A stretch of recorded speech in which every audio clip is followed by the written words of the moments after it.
কোরআন পড়তে গেলে 15টা ইলম দরকার, তোমার কয়টা আছে? 15 ইলম দরকার, তুমি কয়টা জানো? এই বেটা, 15 ইলম দরকার। কোরআনের কোন জায়গায় আছে? হাদিসের কোন জায়গায় আছে? 15টা শর্ত আরোপ করেছে, যে শর্ত আল্লাহ দেয় নাই। আল্লাহ কোরআনে পরিষ্কার করে বলেছেন, ওয়ালাকাদ ইয়াসসারনাল কুরআনা লিযিকরি ফাহাল মিন মুদ্দাকির। আমি কোরআনকে সহজ করে দিয়েছি উপদেশ গ্রহণ করার জন্য। আছো কি কোনো ব্যক্তি কোরআন থেকে উপদেশ গ্রহণ করার জন্য? আল্লাহ প্রশ্ন করছেন, আছো কেউ? আছো কেউ কোরআন থেকে উপদেশ গ্রহণ করার জন্য? আমি সহজ করে দিয়েছি। আল্লাহ সুবহানাহু ওয়া তাআলা বললেন, আমি কোরআনকে বোঝার জন্য সহজ করে দিয়েছি। এরপরেও যারা বলে কোরআন বোঝার জন্য 15টা ইলমের দরকার, সেইগুলোকে আল্লাহর ওলি না শয়তানের ওলি? এরা কোরআন থেকে মানুষকে দূরে সরিয়ে নিজেদের পীরতন্ত্র, খাজাতন্ত্র, গাজাতন্ত্র কায়েম করার চক্রান্ত করেছে। ভাইরা আমার, 15টা ইলম দরকার, কোত্থেকে আসলো জানা দরকার। এখানে ইতিহাস তুলে ধরা হয়েছে কেন জিহাদ ফরজ। আপনারা জানেন, এই লোকগুলো বাংলাদেশে প্রথম হামলা করেছে বিভিন্ন জায়গায় ইসলাম আর মুসলিমকে মুছে দেওয়ার মাধ্যমে। ঢাকা বিশ্ববিদ্যালয়ের মনোগ্রাম থেকে ইকরা শব্দকে মুছে দেওয়া হয়েছে, নজরুল ইসলাম হল থেকে ইসলামকে মুছে দিয়ে নজরুল হল, সলিমুল্লাহ মেডিকেল কলেজ থেকে ইসলামবাদ দিয়ে মুসলিম মেডিকেল কলেজ থেকে ইসলামবাদ। এমনি ভাবে আপনারা জানেন, আর কিছুদিন পূর্বে বাংলাদেশের সংবিধান থেকে আল্লাহর প্রতি পূর্ণ আস্থা বিশ্বাসকে তুলে দিয়ে তার জায়গায় ধর্ম নিরপেক্ষতায় বসানো হয়েছে। এমনি ভাবে আপনারা জানেন, 7ই ডিসেম্বর 2010 সংসদে বলা হয়েছে, সংসদে শিক্ষানীতি পাশ করা হয়েছে। অক্টোবর 2011 দুর্গা পূজার অনুষ্ঠানে এদেশের একজন নেত্রী বললেন, এদেশের বর্তমান প্রধানমন্ত্রী বলেছিলেন, মা দুর্গা দেবী প্রতি বছর কোন না কোন বাহনে চড়ে আসে, এবার এসেছে গজে চড়ে। আর আমরা জানি, মা দুর্গা দেবী গজে চড়ে যখন পৃথিবীতে আসে তখন পৃথিবী ধনে ধন্যে পরিপূর্ণ হয়ে যায়। আর বাস্তবে এবার তাই হয়েছে, বাংলাদেশে এবার ফসল বেশি হয়েছে। তার মানে হচ্ছে, তার আকীদা, তার বিশ্বাস কি সুন্দর ভাবে তুলে ধরলো যে মা দুর্গা দেবী গজে চড়ে এসেছে বলে পৃথিবীতে ফসল বেশি হয়েছে। ও আমার জাতি, মক্কার আবু জাহেল আবু লাহাবরাও এর যে ভালো আকীদা পোষণ করত।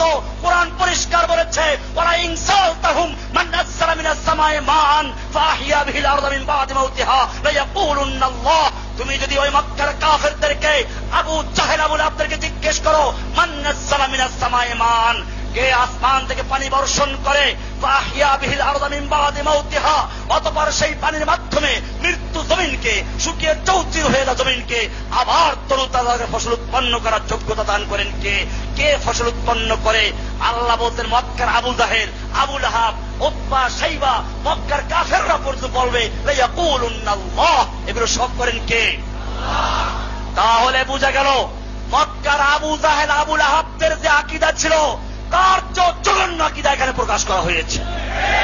শুধু তাই নয়, এরপরে শুনুন, 13 জুলাই 2011 এই সরকার যে আছে, তার দলের সাধারণ সম্পাদক, নাম তার কি সুন্দর নাম, হয়তো মা বাপ তার মুসলমান ছিল, নাম রাখলো সৈয়দ আশরাফ। এই লোকটা নিজের ধর্ম ভুলে গেছে, পরিচয় ভুলে গেছে।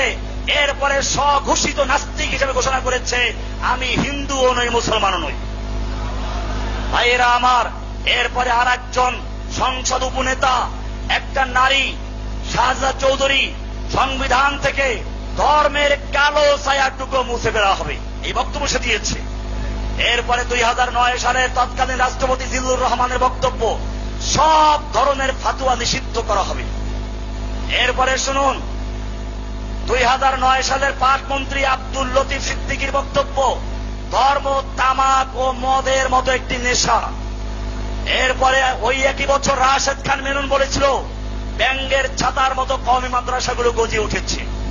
10ই ডিসেম্বর 2011 ইসলামী ফাউন্ডেশনের ডিজি ইসলামী ফাউন্ডেশনের অনুষ্ঠানে তৎকালীন ধর্মমন্ত্রী, এখনো বোধহয় আছে, শাহজাহান মিয়া, তিনি বলেছেন, মারা গেছে,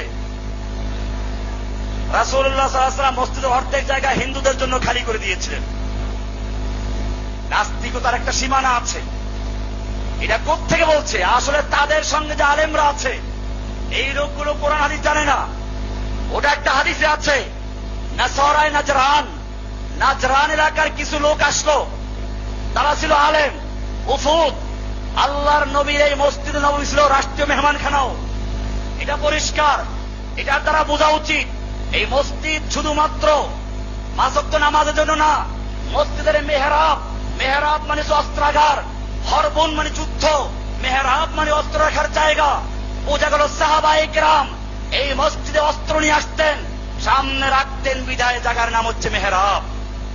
আল্লাহর নবীর যুগে স্বতন্ত্র কোন মেহমানখানা ছিল না। ওই মসজিদে নববী ছিল বঙ্গভবন, ওটাই ছিল সংসদ ভবন, ওটাই ছিল গণভবন, ওটাই ছিল রাষ্ট্রীয় মেহমানখানা। সেই জন্য নাজরান এলাকার কিছু লোকেরা আসলো, তাদের ইবাদত করার প্রয়োজন। আল্লাহর নবী বলে দিয়েছেন তোমরা এখানেই করো। এটার দ্বারা কি মসজিদ খালি করা হয়েছে? আর কি হিন্দু ছিল? কি পণ্ডিত এই শাহজাহান মিয়া! এইরকম লোক ধর্মমন্ত্রী হয়ে বসে আছে, যার কারণে এদেশের ধর্মের সর্বনাশ করার সুযোগ পেয়েছে। 28 মার্চ 2009 এক গোল টেবিল বৈঠকে ইসলামিক ফাউন্ডেশনের ডিজি এই শামীম মোহাম্মদ আফজাল, নাম কি সুন্দর, সে বলছে নামের সঙ্গে মোহাম্মদ আছে। এই লোকটা মোহাম্মদ নামের কলঙ্ক করে, মোহাম্মদ নামকে অপমান করে সে সেদিন বক্তব্য বলেছে, পৃথিবীতে যত সন্ত্রাস ও জঙ্গিবাদ রয়েছে তার সবই ইসলাম ও মুসলমানদের মধ্যে, হিন্দু বৌদ্ধ ও খ্রিস্টানদের মধ্যে কোন সন্ত্রাস ও জঙ্গিবাদ নেই। হিন্দু ও বৌদ্ধ এবং খ্রিস্টানরা সন্ত্রাসের সাথে জড়িত নয়। ভাইয়েরা আমার, এরপরে 10 ডিসেম্বর 2011 ইমামদের এক অনুষ্ঠানে ইসলামিক ফাউন্ডেশনের ডিজি সে বলেছিল রাসূল সাল্লাল্লাহু আলাইহি ওয়াসাল্লাম মসজিদ নববীর এক অংশ ইহুদিদের জন্য ছেড়ে দিয়েছে। এ আবার বলল ইহুদি, তার মানে ওদের নিজেদেরই ঠিক নেই। একজনে বলল খ্রিস্টান, আর একজনে বলল হিন্দু, আরেকজনে বলল ইহুদি। হিন্দু ওই সময় মক্কায় ছিল নাকি? মদিনায় ছিল নাকি? মদিনায় হিন্দু ছিলই না, মদিনায় ছিল ইহুদি। কিন্তু ওই সময় যাদেরকে স্থান দিয়েছিল তারা ইহুদিও না, তারা ছিল অন্য জায়গাতে ছিল খ্রিস্টান। নাসরায়ে নাজরান এলাকার খ্রিস্টানদের একদল প্রতিনিধি এসেছিল, তাদেরকে বিশেষ ইবাদত করার জন্য সুযোগ দেওয়া হয়েছিল। সেটাকে তারা পাড়িয়ে বলল কি মসজিদ খালি করে দিয়েছে, অর্ধেক খালি করে দিয়েছিলেন। ভাইয়েরা আমার, এরপরে আপনারা জানেন বর্তমানে একদল নাস্তিক ব্লগার যারা ইসলামকে নিয়ে কৌতুক করলো, উপন্যাস লেখলো, আল্লাহর নবীকে নিয়ে তুচ্ছ-তাচ্ছিল্য করলো। এই লোকগুলোর বিরুদ্ধে যখন এদেশের তাওহীদি জনতা দল মত নির্বিশেষে ঐক্যবদ্ধভাবে মাঠে নামলো, মোকাবেলা করার জন্য রাস্তা নেমে পড়লো, তখন সেই নাস্তিক মুরতাদদেরকে লাঠি নিয়ে মিছিল করার সুযোগ দিল, মাসকে মাস রাজপথ দখল করে রাখার সুযোগ দিল, হাসপাতালের রাস্তা বন্ধ করে দিল। আর ওই ইসলাম প্রিয় জনগণ যখন আল্লাহর নবীর সম্মান রক্ষার জন্য, মর্যাদা রক্ষার জন্য, ইসলামের জন্য প্রতিবাদ করতে আসলো, তাদেরকে লাঠি দিয়ে পিটিয়ে, গুলি করে, টিয়ার সেলের গ্যাস খাওয়াইয়া তাদেরকে বিতাড়িত করা হলো। এরপরেও যদি কেউ বলে আর জিহাদ ফরজ কবে হবে, আমার মনে হয় তাদের জীবনেও জিহাদ তাদের ফরজ হবে না। এরপর শুধু এ পর্যন্তই না, আল্লাহর অসংখ্য বিধানকে চ্যালেঞ্জ করা হয়েছে। আজকে বর্তমানে রাস্তার মোড়ে মোড়ে মূর্তি তৈরি করা হচ্ছে। আল্লাহ তাআলা পরিষ্কার বলে দিয়েছেন মূর্তি মুসলিম তৈরি করতে পারে না। ইব্রাহিম আলাইহিস সালাম যখন মূর্তি তৈরি করার যুগে আসলেন, কি বলছেন? কোরআন পরিষ্কার বলছে, তাল্লাহি লাআকিদান্না আসনামাকুম বা'দা আন তুওয়াল্লু মুদবিরিন। ইব্রাহিম আলাইহিস সালাম বলছেন, আল্লাহর কসম, আমি তোদের মূর্তিগুলোকে চূর্ণ বিচূর্ণ করার জন্য কৌশল অবলম্বন করছি। ফাজআলাহুম জুযাদান, কোরআন বলছে সব মূর্তিগুলো ভেঙে চুরমার করে ফেলেছে। ইল্লা কাবীরাল লাহুম, তবে বড় মূর্তিরা ভাঙেন নাই। লাআল্লাহুম ইয়ারজিউন, যাতে করে এই বড় মূর্তির কাছে এসে প্রার্থনা করতে পারে, জিজ্ঞেস করতে পারে কে করলো, আরো যেন তাদের বোকা বানানো যায়। এটা আছে সূরা আম্বিয়া 21 নম্বর সূরার 57-58 নম্বর আয়াত। এমনি ভাবে মদ জুয়া। কোরআন পরিষ্কার বলছে, ইয়া আইয়ুহান নাবিয়্যু ইন্নামাল খামরু ওয়াল মাইসিরু ওয়াল আনসাবু ওয়াল আজলামু রিজসুম মিন আমালিশ শাইতানি ফাজতানিবুহু। নিশ্চয় মদ জুয়া, মূর্তি, লটারি, বিশেষ প্রকার লটারি, রিজসুম মিন আমালিশ শাইতান, এগুলো হারাম কাজ, নাপাক কাজ। মিন আমালিশ শাইতান, শয়তানের কাজ। কার কাজ? পরিষ্কার বলা হয়েছে, যদি কারো দ্বিমত থাকে আল্লাহর সঙ্গে দ্বিমত করো, কোরআনের সঙ্গে দ্বিমত করো। এই বক্তব্যের জন্য যদি কারো গায়ে আগুন জ্বলে, জেনে রাখো সেই আগুন মুফতি জসিমউদ্দিন রহমানের বিরুদ্ধে নয়, সেই আগুন জ্বলবে স্বয়ং আল্লাহর বিরুদ্ধে। কারণ এই বাণী কার? জসিমউদ্দিন রহমানকে ধরতে পারো যদি কোরআনে না থাকে। কোরআনের পরিষ্কার আয়াত। জসিমউদ্দিন রহমানি একটা কথা আন্দাজে বলে না, দলিলবিহীন বলছে না। কোরআনের সূরা মায়েদা, কোরআনের সূরা মায়েদা 5 নম্বর সূরার 90 নম্বর আয়াত আল্লাহ তাআলা পরিষ্কার বলছেন, রিজসুম মিন আমালিশ শাইতান। এই মূর্তি, জুয়া, মদ, বিশেষ লটারি, রিজসুন, এগুলো নাপাক, হারাম। মিন আমালিশ শাইতান, শয়তানের কাজ। মিন মানে হইতে, আমল মানে কাজ, শয়তান মানে শয়তান। এগুলো শয়তানের কাজের অংশ, শয়তানের কাজ। ফাজতানিবুহু, ও মুসলিম জাতি, তোমরা এতে সম্পূর্ণ বিরত থাকো, লাআল্লাকুম তুফলিহুন, তবে তোমরা সফল হবে। কোরআনের স্পষ্ট আয়াত। মূর্তি তৈরি করা মুসলমানের কাজ না শয়তানের কাজ? যারা আজকে রাস্তার মোড়ে মোড়ে মূর্তি তৈরি করছে, এই মূর্তি তৈরির বিরুদ্ধে যারা বক্তব্য দিতে গেল, মূর্তির বিরুদ্ধে যারা প্রতিবাদ করতে গেল, তাদেরকে যারা টিয়ার শেল দিয়ে, গুলি দিয়ে, গ্রেনেড দিয়ে রাতের আধারে হত্যা করে তাড়ালো, অমুসলিম জাতি, তারা মুসলমান না কাফের? মুসলমান দাবি করলে সে মুসলমান না মুরতাদ? ভাইয়েরা আমার, শুধু এ পর্যন্তই না, আরো শুনুন। পদে পদে আল্লাহর বিধানকে চ্যালেঞ্জ করা হয়েছে। সংবিধানে লেখা হয়েছে প্রজাতন্ত্রের সকল ক্ষমতার মালিক জনগণ, সংবিধানের সাথে এক। আর আল্লাহ বলছেন সকল ক্ষমতার মালিক আল্লাহ। সূরা মুলুক 1 নম্বর আয়াত, 67 নম্বর সূরার 1 নম্বর আয়াত, তাবারাকাল্লাযী বিয়াদিহিল মুলকু ওয়া হুয়া আলা কুল্লি শাইইন কাদির। এমনি ভাবে আল্লাহ সুবহানাহু ওয়া তাআলা সুদ হারাম করেছেন। সূরা বাকারা 275 নম্বর আয়াত আল্লাহ বলছেন, ওয়া আহাল্লাল্লাহুল বাইআ ওয়া হাররামার রিবা। আল্লাহ হালাল করেছেন ব্যবসাকে, সুদ করেছেন হারাম। এরপরে সূরা বাকারার 278 থেকে 79 নম্বর আয়াত পর্যন্ত পড়ুন। আল্লাহ তাআলা বলছেন, হে ঈমানদারগণ, ইয়া আইয়ুহাল্লাযীনা আমানুত্তাকুল্লাহা ওয়া দারু মা বাকিয়া মিনার রিবা। হে ঈমানদারগণ, তোমাদের যত পাওনা সুদ আছে, বকেয়া সুদ আছে, সবগুলো বর্জন করো।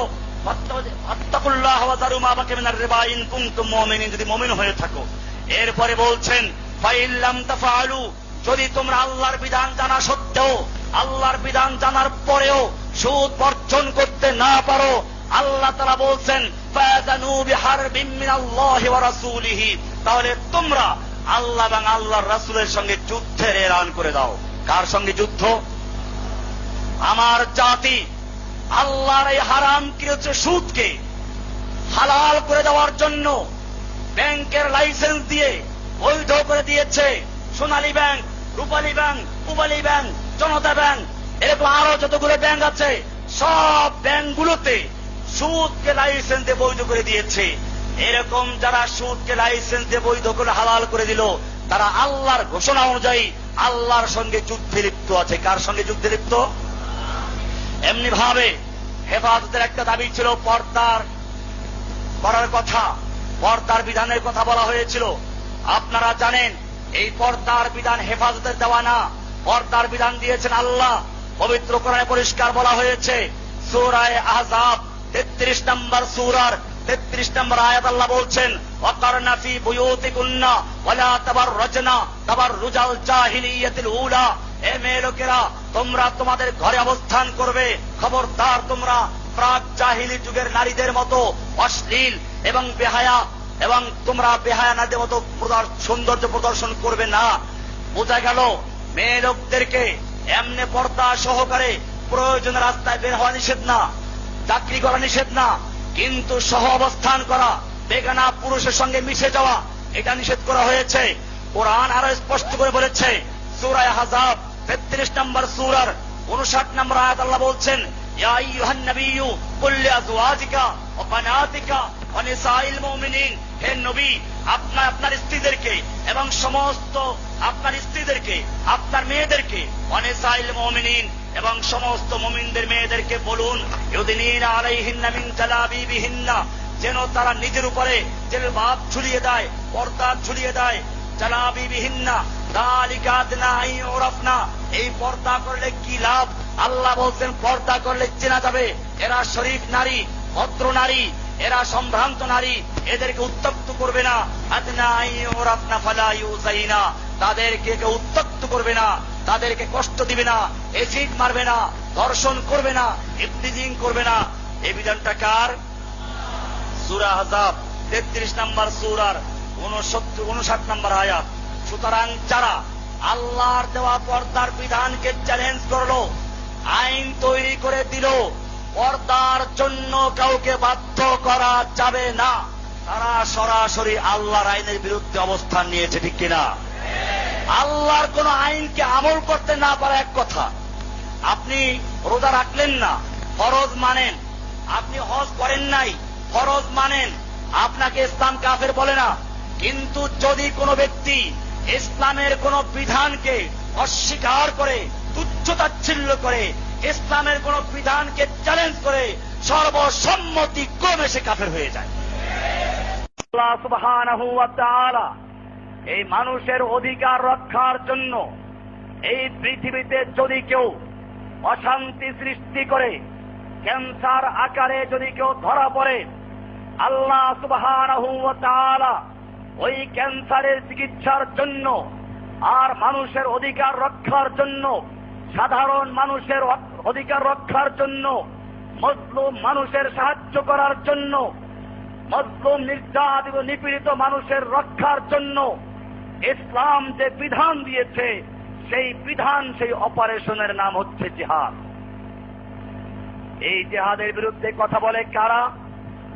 যারা অন্যায় ভাবে মানুষকে হত্যা করে, যারা অন্যায় ভাবে মানুষকে খুন করে, তারাই প্রচার করে জিহাদ মানে হচ্ছে জঙ্গিবাদ।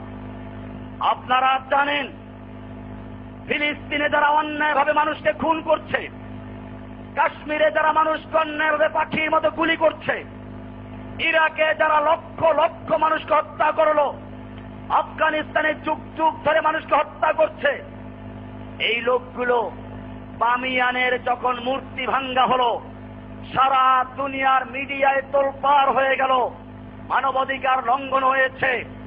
আর ওই একই আফগানিস্তানে আমেরিকা যখন একটা প্রাইমারি স্কুলে বোমা হামলা করে 300 শিশুদেরকে হত্যা করলো, লাশগুলো কাতার দিয়ে রাখা হলো, গোটা দুনিয়ার মিডিয়া দেখতে পেল, এরপরেও তাদের মানবাধিকার লঙ্ঘন হয় নাই। কারা? এরা মুসলমানের সন্তান।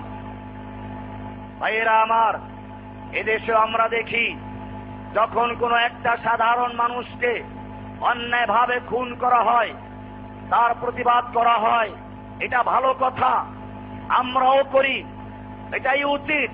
কিন্তু যখন অন্যায় ভাবে রাতের আধারে ঘুমান্ত, নিরস্ত্র, ক্ষুধার্ত, মুসাফির, অসহায় মাদ্রাসার ছাত্রদেরকে, আম জনতাকে পাখির মতো গুলি করা হলো, তার বিরুদ্ধে কথা বলার মতো অনেক মিডিয়ার সাহস হয় নাই, মুখে তালাবদ্ধ করে বসে আছে।